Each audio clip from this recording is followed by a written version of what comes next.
చూద్దాం. మెలోడీ ఇంకో ఇక్కడ ఒకటి ఇచ్చింది చూడండి. ఇటలీ ప్రధానమంత్రి మెలోనీ మోడీకి ఫ్యాన్ పెద్ద, ఇద్దరు మంచి ఫ్రెండ్స్ లాగా ఉంటారు. గతంలో కూడా ఆమె పేరు మోడీ పేరు కలిసి మెలోడీ అని క్యాప్షన్ ఇచ్చి అప్పట్లో ఒక సెల్ఫీ దిగి పోస్ట్ చేసిర్రు.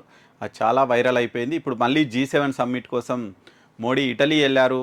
ఆమెనే స్వయంగా ఆహ్వానించారు మోడీని. ఈయన కూడా వెళ్ళిన సందర్భంగా ఇక్కడ మళ్ళీ ఒక సెల్ఫీ తీసుకొని ఆ వీడియోను ట్విట్టర్లో పోస్ట్ చేసిర్రు. దాంతో విపరీతంగా వైరల్ అవుతుంది. హాయ్ వీఆర్ మెలోడీ అని ఒక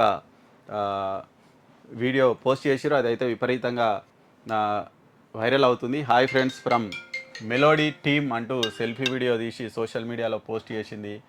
అది మళ్ళీ ట్రెండింగ్లోకి వచ్చినటువంటి పరిస్థితి అయితే మనము చూస్తున్నాం. ఇండియా ఇటలీ స్నేహం ఇలాగే చాలా కాలం కొనసాగాలని మోడీ కూడా ఆ ఫోటోను షేర్ చేశారట. అది ప్రజెంట్ అయితే ట్రెండింగ్లోకి వచ్చింది. ఆల్రెడీ మోడీ G7 సమ్మిట్లో పాల్గొని ఆల్రెడీ మళ్ళీ ఢిల్లీకి కూడా రిటర్న్ వచ్చేసారు.